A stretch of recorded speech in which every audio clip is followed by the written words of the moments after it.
right, good afternoon, everybody, or good morning, depending on where you're coming from. Just gonna give everybody a minute to come in. Oh, are getting more attendance, so that's amazing. Okay, great. I'll get started.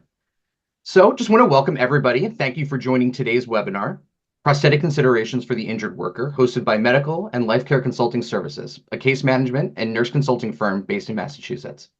We're thrilled to have you with us. My name is Dan Ledcavage, and I'll be your moderator for today's session. I'm also the marketing director for MLCC as we go through. So if you have any questions there, happy to answer those. This webinar will run for approximately 50 minutes, followed by a 10-minute Q&A. Throughout the presentation, participant audio will remain on mute. So we encourage you to submit any questions through the Zoom Q&A feature. After the session, we'll share a link to access an on-demand replay along with a brief survey link. Your feedback is incredibly valuable as it helps shape our future educational resources, so please take a moment to complete it. We're excited to present this informative session and look forward to exploring new ways to collaborate with you. To get us started, I'm honored to introduce our esteemed host, Cynthia Bourbeau. I'll give her a brief intro. Cynthia is the president and founder of Medical and Life Care Consulting Services Incorporated, MLCC. As a registered nurse, certified rehabilitation nurse, case manager, nurse life care planner, and legal nurse consultant, she brings over 40 years of nursing experience. Cynthia leads MLCC's dedicated team of nurse consultants and case managers who specialize in medical case management, medico-legal services, life care planning, and a range of professional nurse consulting services. Since founding MLCC in 2001, Cynthia has remained deeply committed to nursing and rehabilitation communities. She currently serves on the CNLCP Certification Board and is a member of the American Association of Nurse Life Care Planners, the Association of Rehabilitation Nurses, and the Case Management Society for America. With that, I'll turn it over to Cynthia. Thank you so much. Thank you all for joining us again today. It's great the response we get to these webinars that we're putting on. So before we dive into this session, I'd like to share a little bit about the Injury Insight program. So this is our fourth year in doing this program, and this is the last session for 2024. Injury Insight is a 4-part webinar series designed to educate claims professionals, HR resource professionals, and case managers on the rehabilitation and recovery process of injuries, illnesses, diagnoses, and treatments, both common and uncommon, within workers' compensation and the general population. This program allows claims professionals and industry stakeholders to have direct access to medical specialists to help you better understand the diagnoses, the road to recovery, and potential obstacles, and to answer your toughest questions. It also is going out nationwide to all those who participate in life care planning. If you've missed any of our prior sessions, you can access them online at www.medicalandlifecare.com or by visiting our YouTube channel. So for this year's third session, Prosthetic Considerations for the Injured Worker, we're pleased to have prosthetic expert Dale Berry. Dale Allen Berry is an internationally recognized board-certified prosthetist with over 35 years of clinical experience. I have enjoyed working on a few cases with him, and I can attest to his thoroughness and professionalism, and I'm so pleased to have him with us today. He is a clinical advisor for Orchid Medical's comprehensive prosthetic program, Prosthetic Assess. For 20 years, he served as Vice President of Clinical Operation for the nation's largest provider of prosthesis, with 800 clinics and 2,000 clinicians treating over 1 million patients per year. Mr. Berry invented the Advanced Prosthetic Assessment Validation Evaluation Test and Protocol, which is currently identified as the industry standard. Furthermore, he developed a clinical operational procedure resulting in the approval of advanced computerized prosthesis for over 25,000 individuals with above-the-knee amputations. He has authored over 5,000 prosthetic life cost plans and over 25 peer-reviewed studies and editorials. Mr. Berry is certified by the American Board for Certification in Orthotics and Prosthetics, and he's a licensed prosthetist in Texas, Illinois, and Minnesota. In addition, he is a member of the Fellow of the American Academy of Orthotics and Prosthetics. So I'm going to let Mr. Barry take over at this point, but again, welcome, and we're so happy that you're here with us today. Thank you. Thank you very much for the invitation. I'm really looking forward to share this information with everybody. One of the focuses I'm doing with consulting right now is I do spend a significant time with various work comp carriers nationwide to address the concerns and needs for individuals that lose a limb due to work-related incidences. So the last 5 years, I've had significant insight with regard to the issues and challenges that are faced with the injured worker when they go to work one day, have an injury, and then are missing a limb. So I just wanted to go through some of the criteria for dealing with an individual, assisting them, and providing them with the guidance, the support, and the clinical needs they need to proceed. The first thing we want to look at is just the general address with regard to an individual. Every state's going to have different regulations with regard to an injured worker.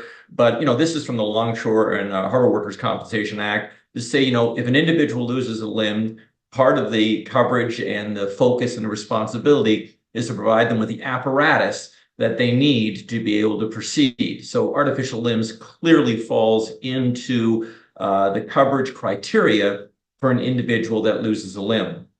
The challenge we're faced with is when somebody loses a limb, it's what is the appropriate approach to clinically treat that patient and to identify the most appropriate device for them.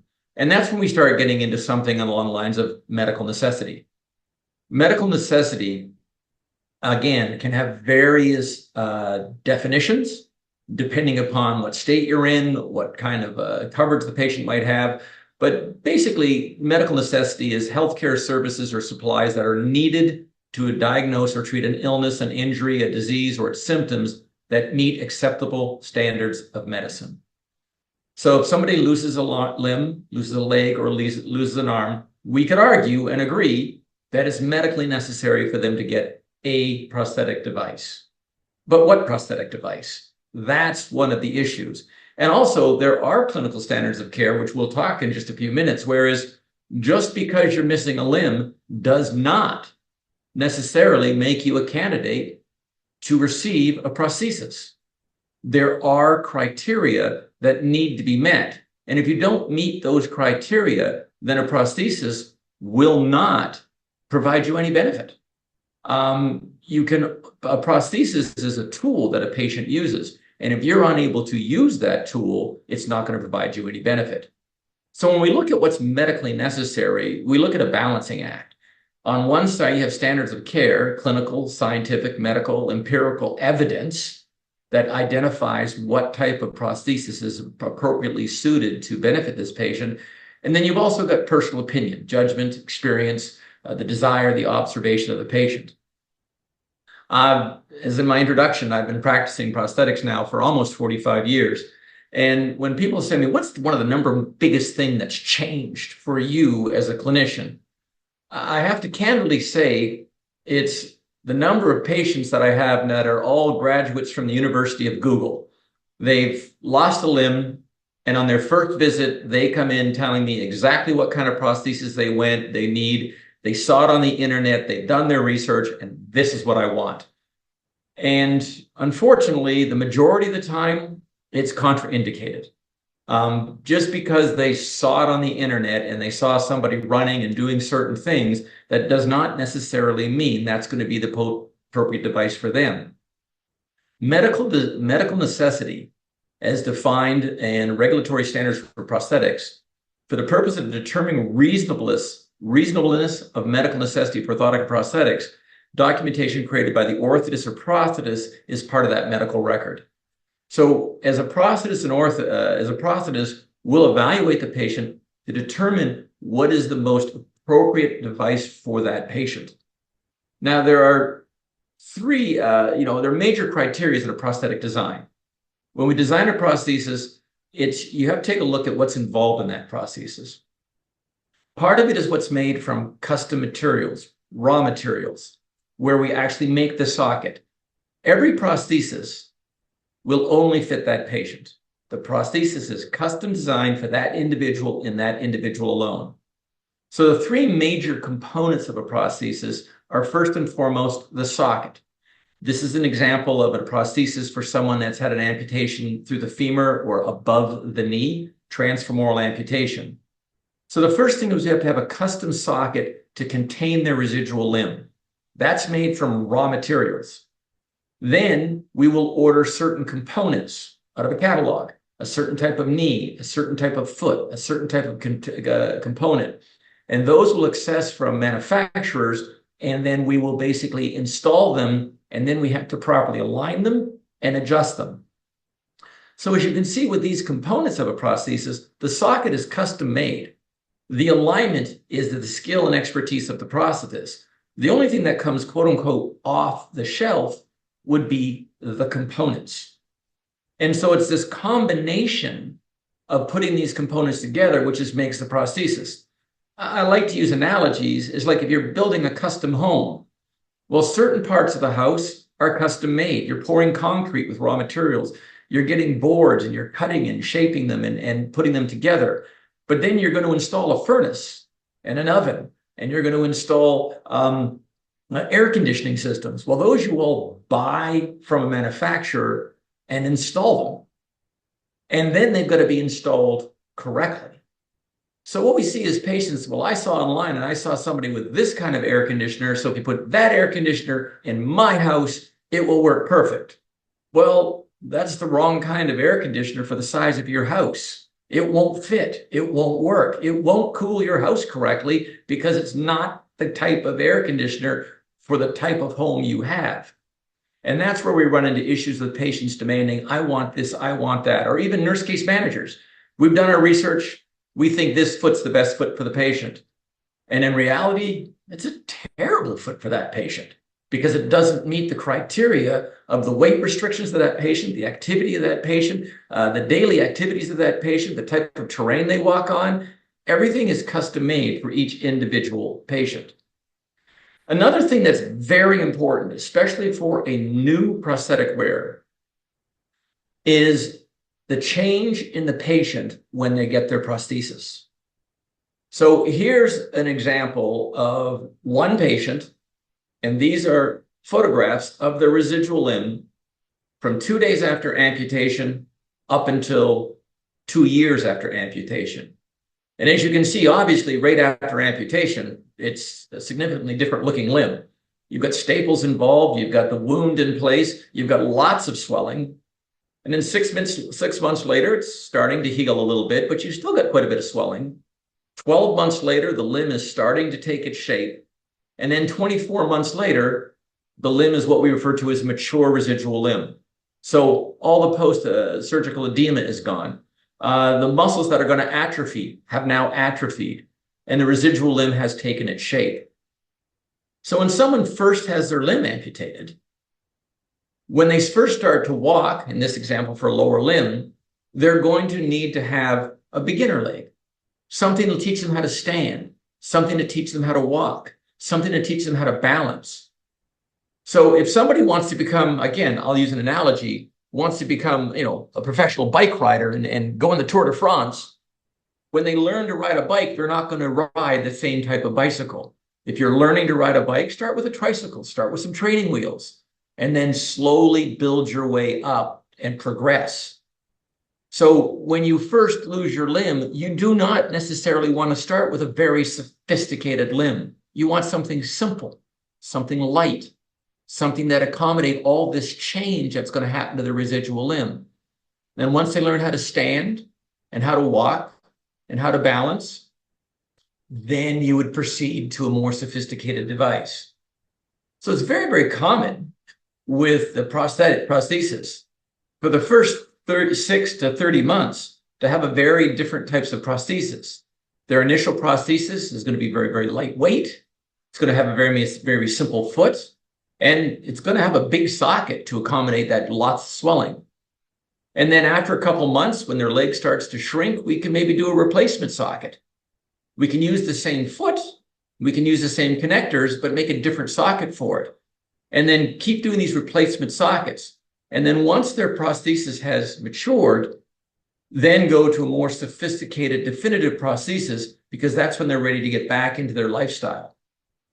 So it's important to understand that the first 6 to 30 months, right after amputation, the types of prosthesis the patient might wear might be significantly different than the ones they get once they're ready to go back to work, they're fully recovered.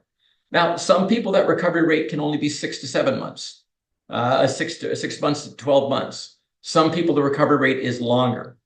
But when you take into consideration that you had a limb amputated, it takes a while for that surgery to heal, for the edema to go away, for the residual limb to atrophy, for it to become mature, the patient to get their strength back, to be able to get their mobility back, and also mentally and physically be ready to basically go back to their full lifestyle. And so that's why that transitional period is very, very important to the definitive prosthesis. And unfortunately, sometimes patients come in saying, well, I've done my research, I want to start with this leg. Well, that will actually set you up for failure. That leg's a little too sophisticated. It's got too much going on. It might be a little heavier. It might not have what you need to learn how to walk. So you need to literally learn how to walk before you learn how to run. This is an integral part of prosthetic transition.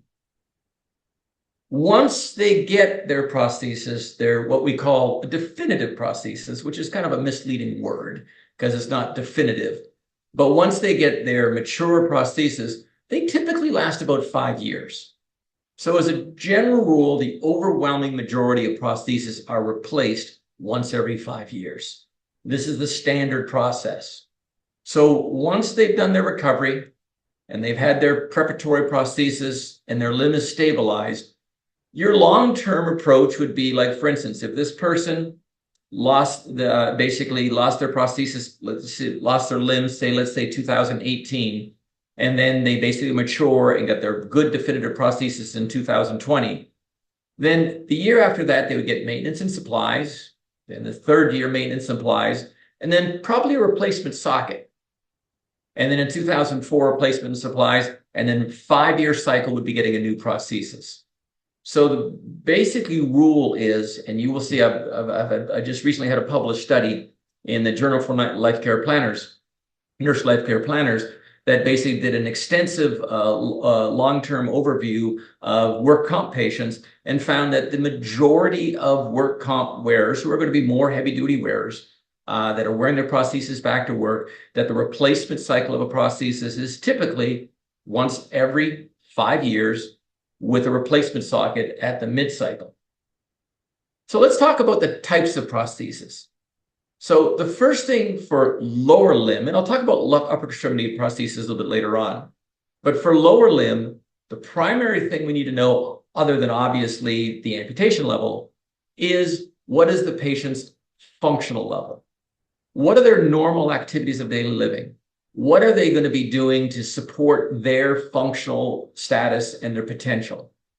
If you have 2 patients with identical amputations, exactly the same age, and one of them is an office worker that lives in San Francisco, and one of them is a contractor that works in Oklahoma, where everything's nice and flat, there's a high likelihood that those 2 people will get completely different prosthesis.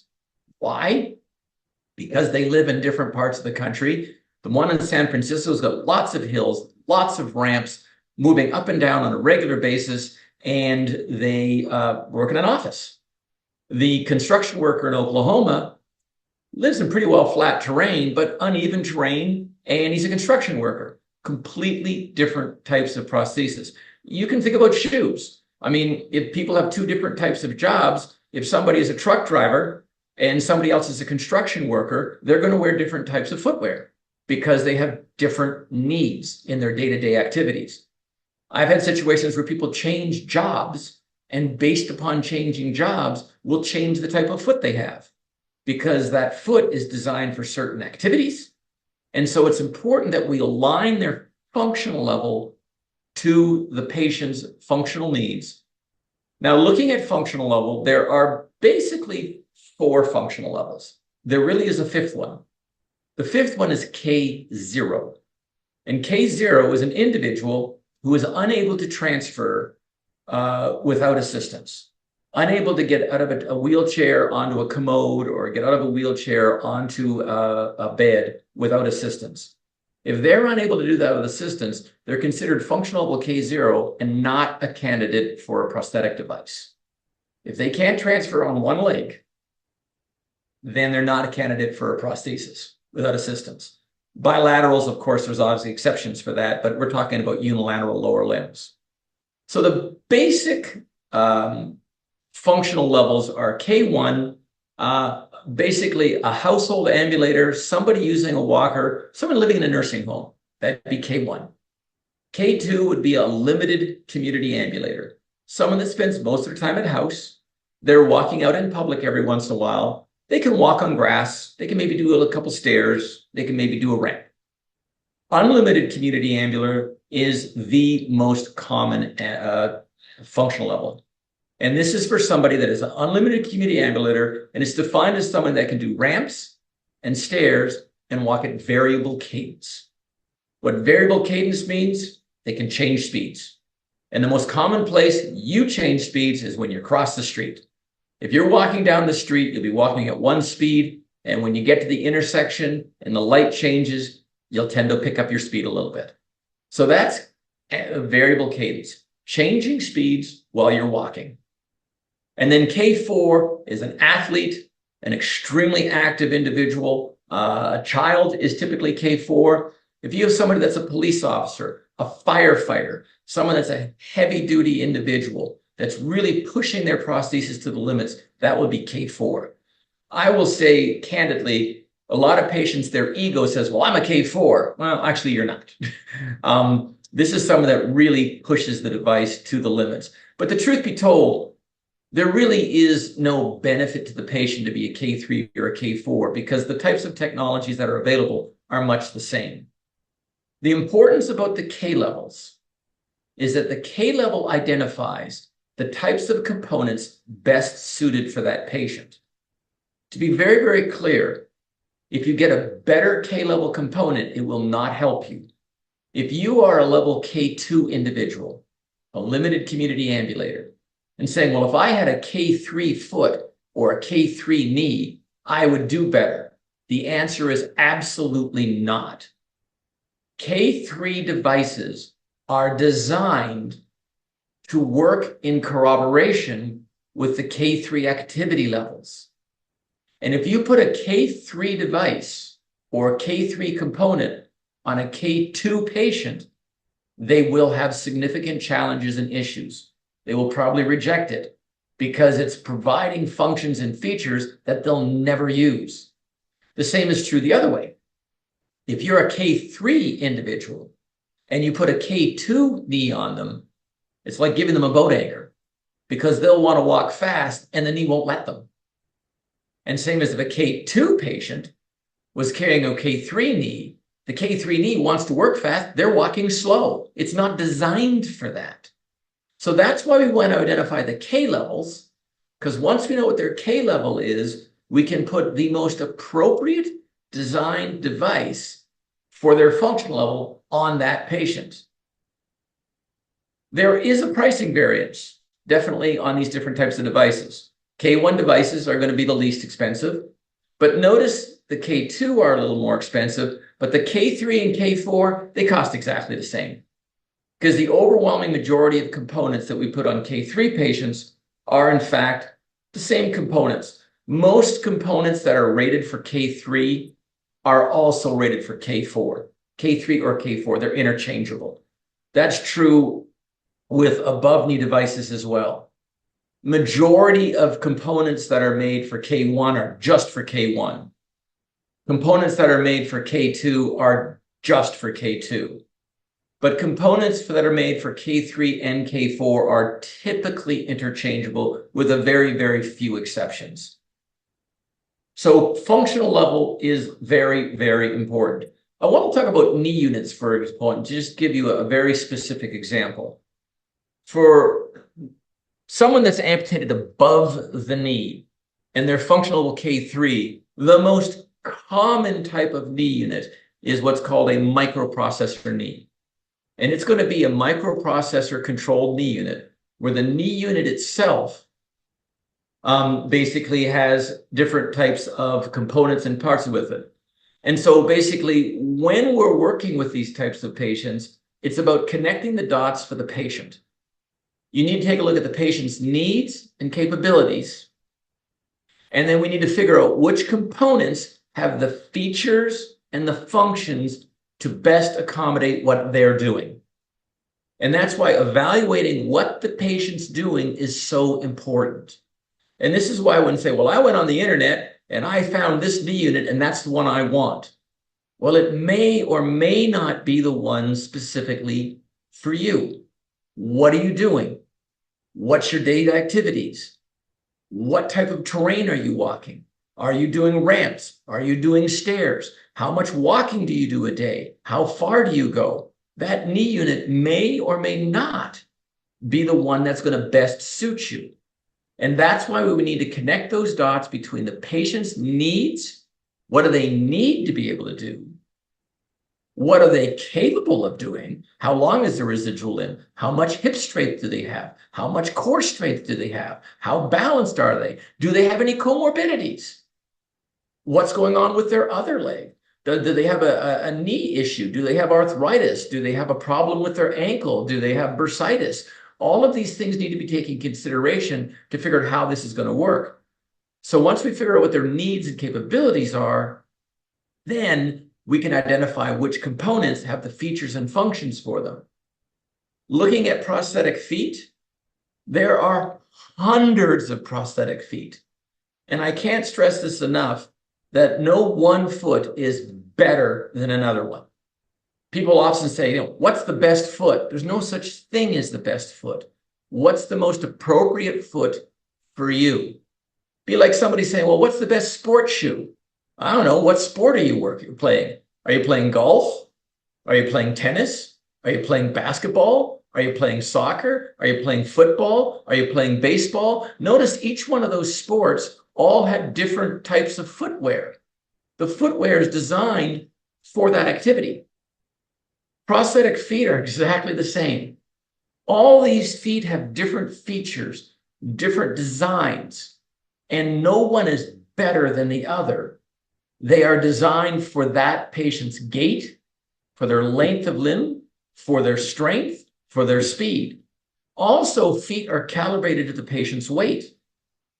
One of the things I often tell the patients, once you lose a limb, the best thing you want to do is try to maintain the same weight. Because if you put on weight and lose weight, it will change the way your socket fits, and it would also change the way the foot works.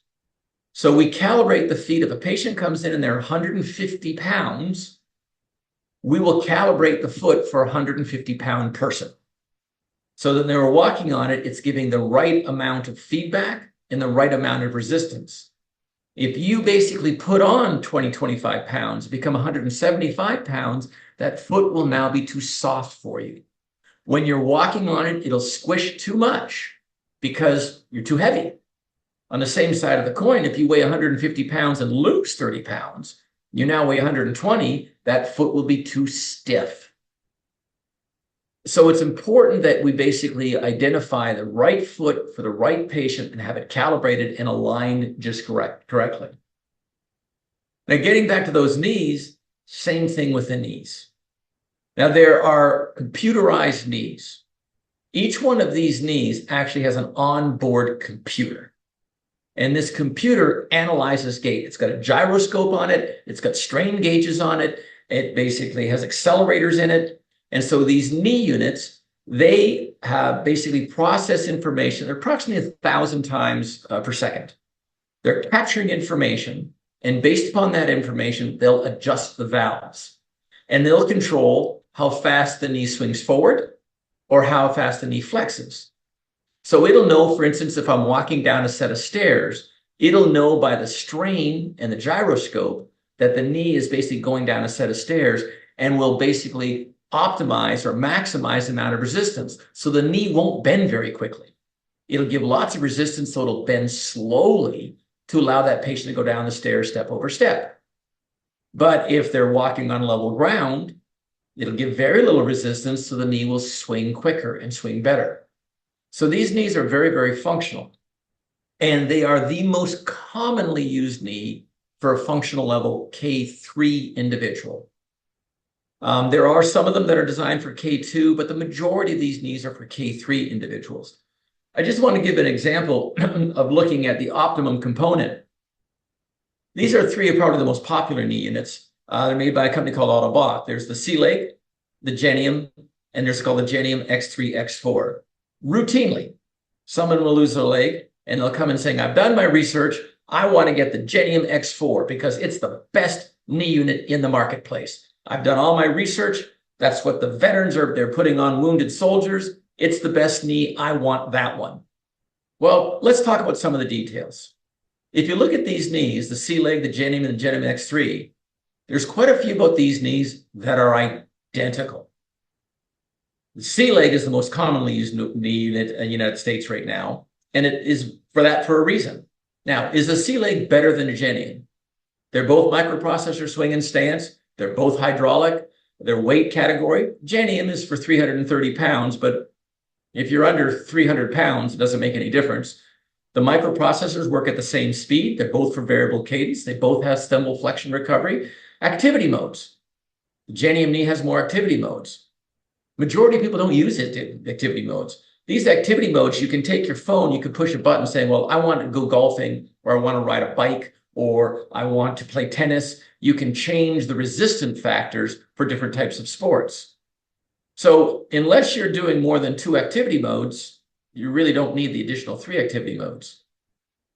The Genium has a feature that has a step-over-step obstacle. So if you're stepping over big branches, stepping over things, stepping up ramps, and doing a lot of stepping over items, it's got a benefit there.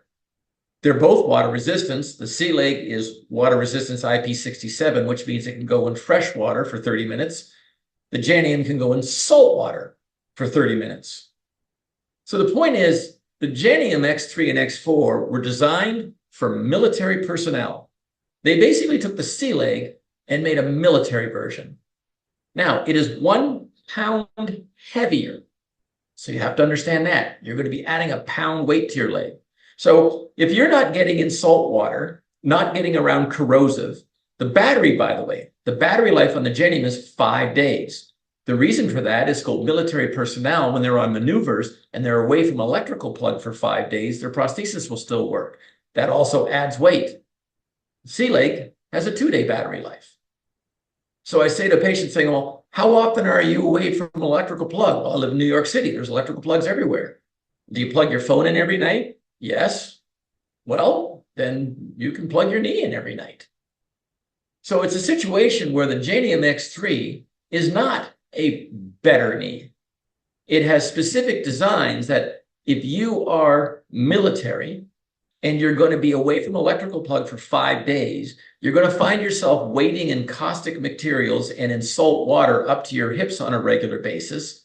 And you need this knee to be extra strong because you're going to be jumping out of airplanes and jumping out of helicopters and abusing the knee. Then this would be an appropriate knee for you. So who in civilian life would benefit this? Maybe someone that was an active carpenter, or somebody that was going back as a firefighter or a police officer. I've had people that work in with the Department of the Interior, where one gentleman literally worked in Colorado and spent like 3 or 4 days out in the bush counting different types of animals, muskrats, and doing census things on different types of animals. So he was out in the wilderness just for days at a time. Those are the types of individuals. But very few civilians would basically really be able to justify this. The C-Leg would most likely do them. And so this is the part of where you want to get the appropriate device for the patient, because the difference in cost of these devices is significant. There's a significant difference in the cost for these added features. If the patient needs those features, then they absolutely should get them. So the point is, the best prosthesis is the optimum prosthesis. There is no such thing as best prosthesis. It's what's the optimum prosthesis for you. What do you do for a living? What's your amputation level? What's your activity level? What types of things are you doing on a regular basis? that's the best prosthesis for you. And it's going to look radically different depending upon the patient. And as the patient ages, the best prosthesis for them will also change, because as their function and features change, the prosthesis that will best suit them will change. Let's talk about upper extremity for a bit. So upper extremity prosthetics, again, you don't have functional levels, but you have considerations. What are they doing? Are they doing domestic activities, sitting around watching television? Are they out in the community on a regular basis? Or are they doing heavy-duty activities? So at upper limb, it's important to understand that there is no single device that will replace a missing hand. That it is common for a prosthetic upper extremity patient to have multiple devices, because one will not suit all of their needs. But that said, when a person first loses their limb, the common approach is to start with a body-powered device. Now, it's controlled with a harness, usually has a hook on the end, and it's controlled with a harness and a control cable. They are very inexpensive, they're very cost-effective, and they're extremely durable. But why you want to start with a body-powered is to get the patient used to the weight. These are very, very lightweight, and also the socket is very easy to modify. So when they lose their arm, you want to get them in a body-powered device as quickly as possible. They're going to go, I don't want a body-powered. I want to get a Myo Electric, that cool Luke Skywalker one. No, start with the body power. Shape the residual limb. Get used to the weight of it. Get used to wearing the prosthesis. This is the clinical approach for fitting the patient. And then once the patient has a mature residual limb, then proceed to the Myo Electric. The Myo Electric is controlled with EMG signals. The patient will flex a muscle within the residual limb. It will create an electrical signal, which will get picked up by an electrode that's built into the prosthesis. That electrode will then go to a battery. It will then amplify that battery charge and make the Myo Electric elbow or the wrist or the hand move. So they can open and close the hand by flexing their muscles. Why you don't want to start with a Myo Electric device is because it takes time for the patient to learn how to control those Myo Electric signals. And more importantly, those Myo Electric signals are in a millionth of a volt of electricity. Very, very sensitive. And so if that socket doesn't fit just perfectly, we won't be able to pick up that signal.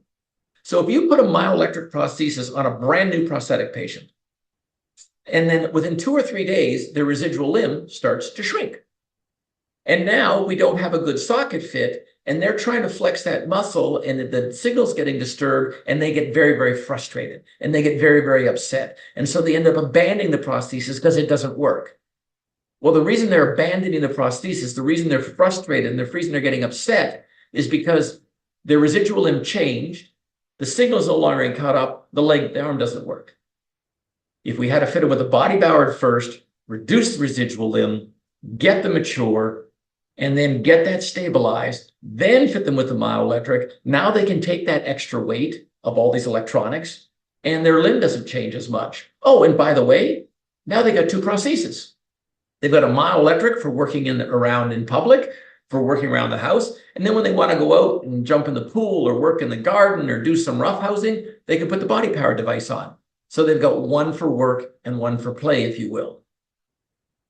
So with progression, you want to start with the body powered device. Oh, and by the way, the other great thing about the body powered device is that Myo Electric hook, you have all types of different attachments for fishing, for golfing, for playing baseball, for playing volleyball, for playing all different types of sports.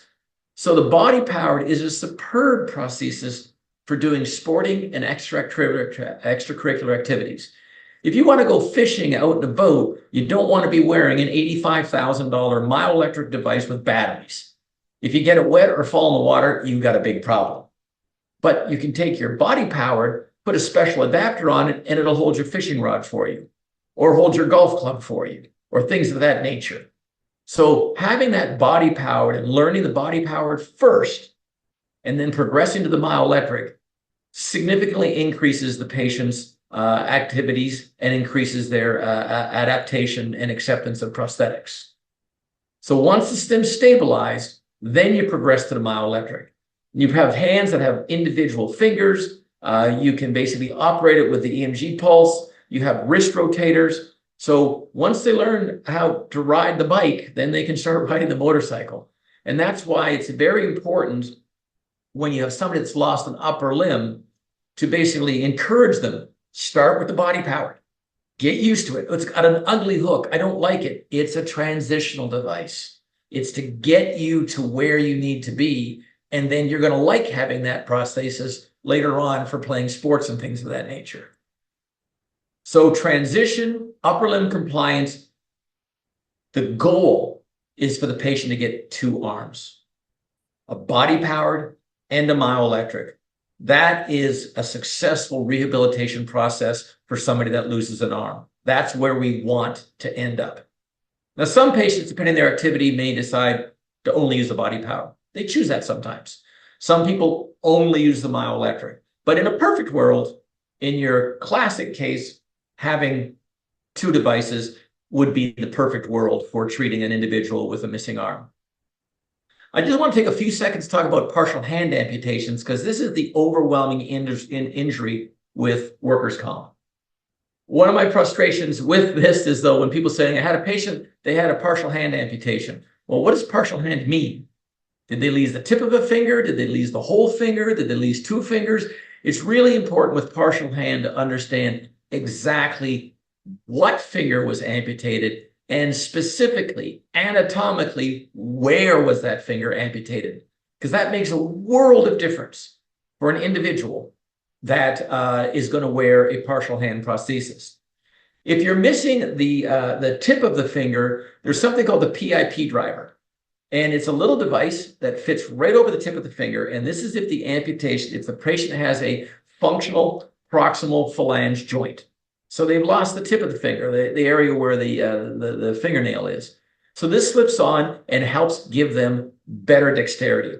Your thumb is designed to touch the tips of your fingers. And so if the tips of your fingers amputated, you will actually eventually get overuse syndrome on your thumb. So that's why it's important to consider these types of devices. They're simple to use. People don't use them all day long. They might put it in their pocket. So when they're driving their car or watching television or going to the movie, they won't wear it. But when they want to pick something up, they want to have a meal, they want to work on a computer, they want to play a musical instrument, they put this out of the pocket, slip it on their finger. It works great. Really is a significant benefit to someone who's lost the tip of their finger. If their amputation is farther down at the proximal phalangeal joint, the PIP joint, where they just have a little bit left over, there's something called the MCP driver. Again, this has been around for about 10 years. It's a significant benefit to the patient. And I suggest if you have Google, just go onto Google and type in PIP driver or MCP driver, and you can go see videos of people using these. And you can see how much functionality it gives them. Do they look nice? No. Do they look good in public? Absolutely not. Do they work really well? And do they really assist the thumb and give you significantly higher level of dexterity? Absolutely. They really do a good job. So I encourage you to go online and check to see some videos on MCP drivers and PIP drivers. They're pretty easy to see. And if the patient has had the fingers amputated completely at the first knuckle, so they've got no finger remnants left whatsoever, we now have partial hand prosthetic devices, where there's a glove that goes over the palm section of the hand, and then we have electrodes that go down into the forearm, and the patient can individually control each finger with a Myo Electric control. These devices are significantly beneficial to individuals that have lost all of their fingers. And in this particular patient, they lost all of their fingers and their thumb. So they can slip this on over the palm of their hand, that's what's left, and then they can have Myo Electric control to move each finger independently. I want to quickly finish up with just talking about pricing variations. How much do prosthetics cost? Well, the thing to take a look at is there's different ways to identify the accurate pricing for a prosthesis. Now, prosthetic devices, upper extremity codes are between L6000 and L7405 are going to be your upper limb codes. And then for lower limb codes are between L5000 and L5990. Those are lower limb codes in the Medicare systems, Medicare billing systems. So when you're looking at these codes, this is how prosthetic providers will identify what components they're using. When it comes to pricing, things can vary depending on what state you're in. Now, some states have a work comp rate where they've established a rate for every one of those codes. That makes your life easy because this is the work comp rate. That's what this device has been identified as. And all these devices have a Medicare rate as well. Now, any code that ends in a 99 does not have an established code. We're going to talk about that in just a second. So there are some states that have no regulations. Where they have no regulations, providers will charge whatever they want. They can make the price up. So hear that. If you're in an area where there's no regulations, they charge whatever they want to charge. So one way you can take a look at that is basically compare it to Medicare rates. Most work comp rates are going to be about 26% above Medicare rates. So if Medicare reimburses $100, work comp rates are going to be about $126, give or take. Or, and I'll give you the links to this in just a second, there's an Office of Workers' Compensation fee schedule. You can check those rates as well, which are going to be about the same as I just said. Some states have a percentage of billed charges. Minnesota, for example, they say the work comp rate is 85% of billed charges. Be advised. They charge whatever they want and then charge you 85%. So you're saying, hey, this thing costs $100,000, so you charge you owe me $85,000. Where if you look at the Medicare rate's $40,000. So be advised that you need to know what state you're in to see what they're going to be charging so that you can basically, quote unquote, negotiate to a reasonable fee. To give you an idea, the two sources, Medicare rates, there's a link here. You can go to the Medicare fee schedule. You can download the medical fee schedule for every single Medicare rate in the nation.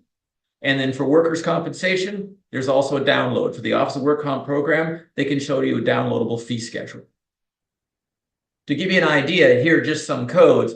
You can see the work comp rate and the Medicare rates are pretty comparable. They're pretty close by. So when you're pricing a prosthesis, these rates are typical to look at. But be advised about anything that ends with a 99 code. A 99 code is a way that devices are unbundled. If you ever see a claim that has more than one code with a 99 code, $74.99 for upper extremity, $59.99 for lower extremity, be advised that's a red flag. You should hesitate. A 99 code is for a component that has not been established with a code by the Medicare coding system, which means the company's just developed a new product and they have not applied for code yet, so it doesn't have a code. Or the more common use is something's been unbundled. They've taken a device and they're going to go, okay, it's got carbon in it. I'm going to charge you $1,000 for the 99 carbon, and I'm going to charge $2,000 for the proportional control, and I'm going to charge another $4,000 for the waterproof coating. What they've done is they've taken the device and they've unbundled it. And they're charging you for every single part and piece of it. And a 99 code is supposed to be used for a product, not for a service. I've seen people charging 99 code, $75.99, $74.99, $8,000 for diagnostic feature, for diagnosing the patient and making recommendations. That's a bogus charge. Evaluating the patient's included in the cost of the prosthesis. So be advised that when you see more than one 99 code on a claim, you should hesitate, you should flag it, you should start asking questions. So in concluding, when a prosthesis, the best prosthesis is the appropriate prosthesis, not what you saw on work, not what you saw on television, not what you saw on the website, but what's the most appropriate prosthesis for you. Your activities and your functions determine prosthetic design, whether it's an arm or a leg. What are you doing? I got this patient who's a carpenter, and I got this patient that's a plumber, and I got this patient that is works in the sewer department.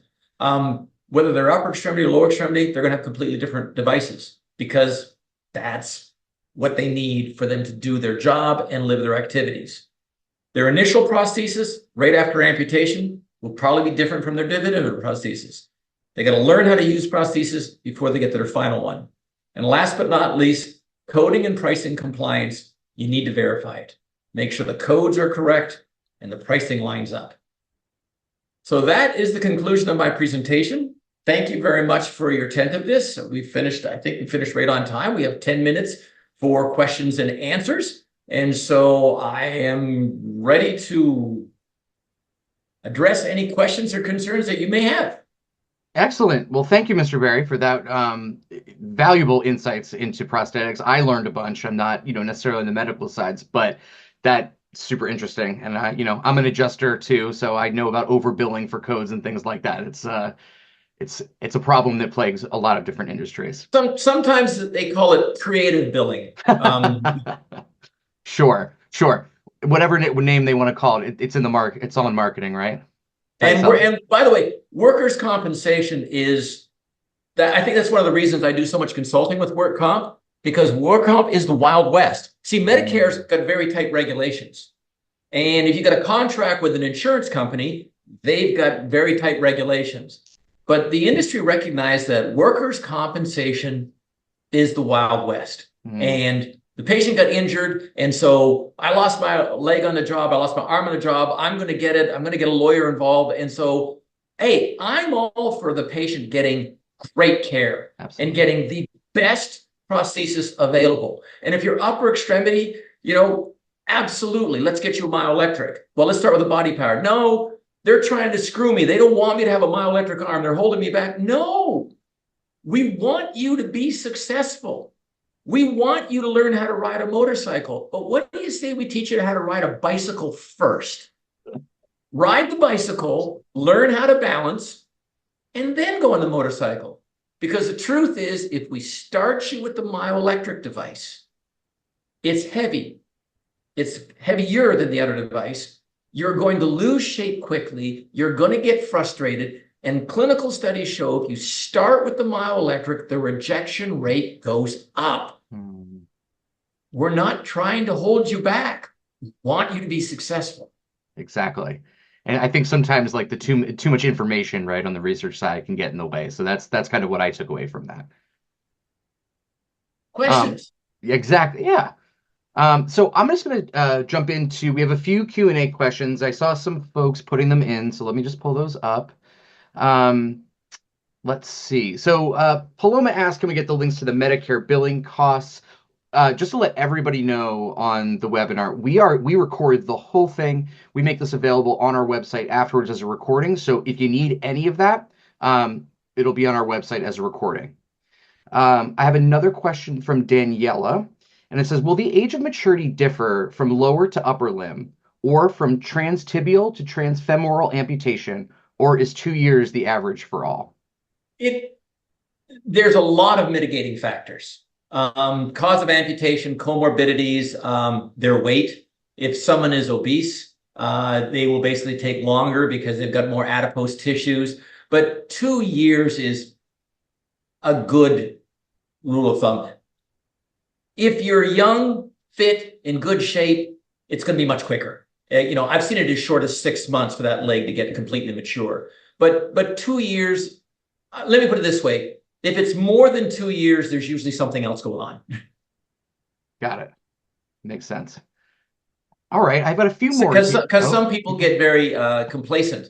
They lose their limb, and it's taking a long time to heal. They're sitting in a wheelchair, and they don't get their prosthesis for 9 months because of all these other factors. So if you've been sitting in a wheelchair for 9 months and you didn't get your first prosthesis for 9 months, yeah, it's going to take longer.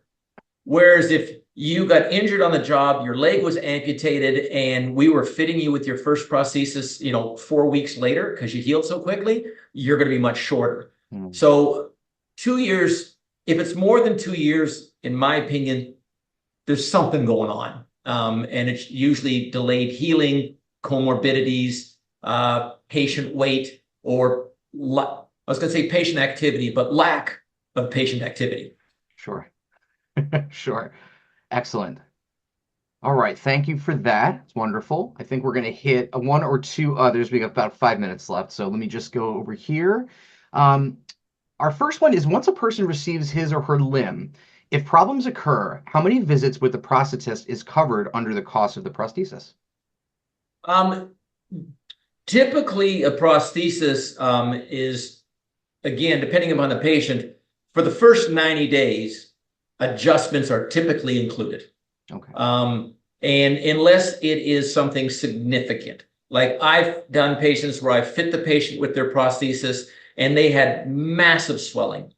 And within 4 weeks, their residual limb has reduced like 1.5 inches in circumference. Wow. Okay, I got to make a whole new socket. That's called a significant change in the patient's condition. That's not covered. Okay. Because I got to make a whole new socket because they've shrunk so much. Mm-hmm. Now, if I typically traumatic amputation, they're going to shrink a little. They might come back and see me 7, 8, 9 times. We're going to make lots and lots of adjustments. Those will all be covered in the cost of the prosthesis. So it's based upon change in the patient's condition. He loses 20 or 30 pounds, loses a lot of things, or puts a lot of weight on. If you've had a documented change in the patient's condition, then that would be a billable event. But if the patient's just having normal, routine edema reduction, where there are minor changes, alignment changes to get them used to how to walking, because when they first start walking, they're not going to walk correctly.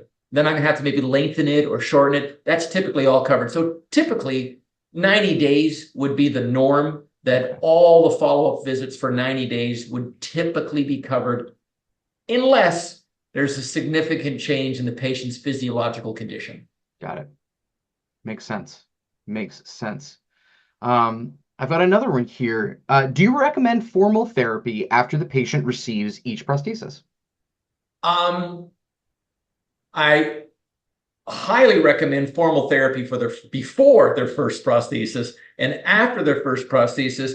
But the answer to that question is, if I have a patient that's been wearing a prosthesis for 20 years and they come in and they put the prosthesis on and I don't see any gait deviations or any challenges, the answer is no.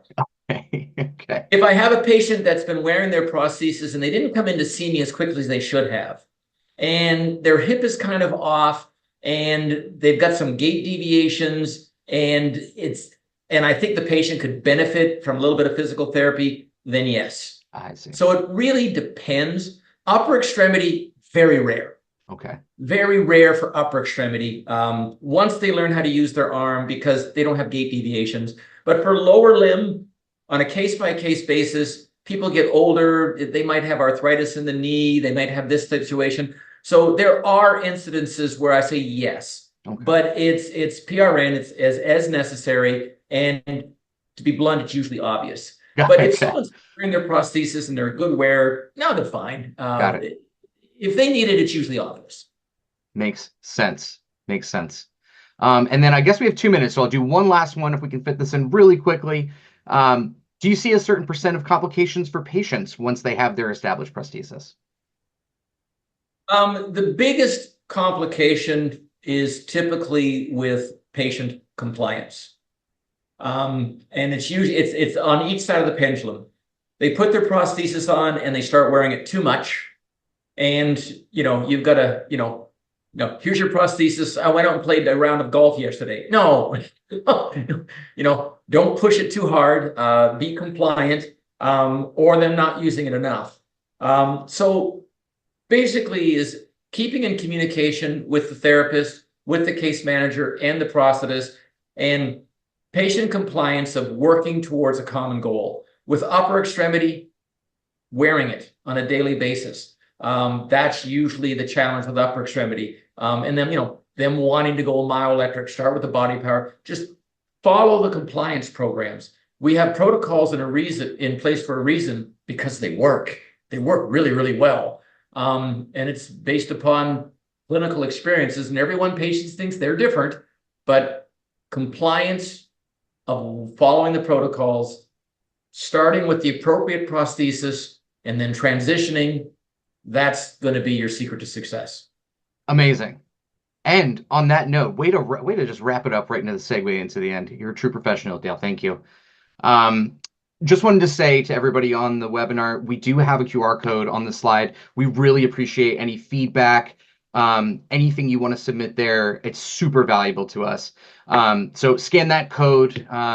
It'll take you right to the survey. Fill that out for us and send it in. That'd be great. And then actually, so we've reached the final Injury Insight session of 2024. I want to let everybody know, because I got a few questions during the session, that a playback of the webinar will be available within 48 to 72 hours, along with each of this year's previous sessions, as you can see on the slide. Additionally, we ask you take time to complete that survey I just talked about. And then please anticipate your certificates of completion within 48 to 72 hours as well. Just want to say thank you again to Mr. Dale Berry. This is amazing. A lot of great insights here. And thank you all for joining us and for your participation. We hope to see you next year at the first one. Take care. Absolutely great. Thank you, Mr. Berry. Bye-bye, everybody.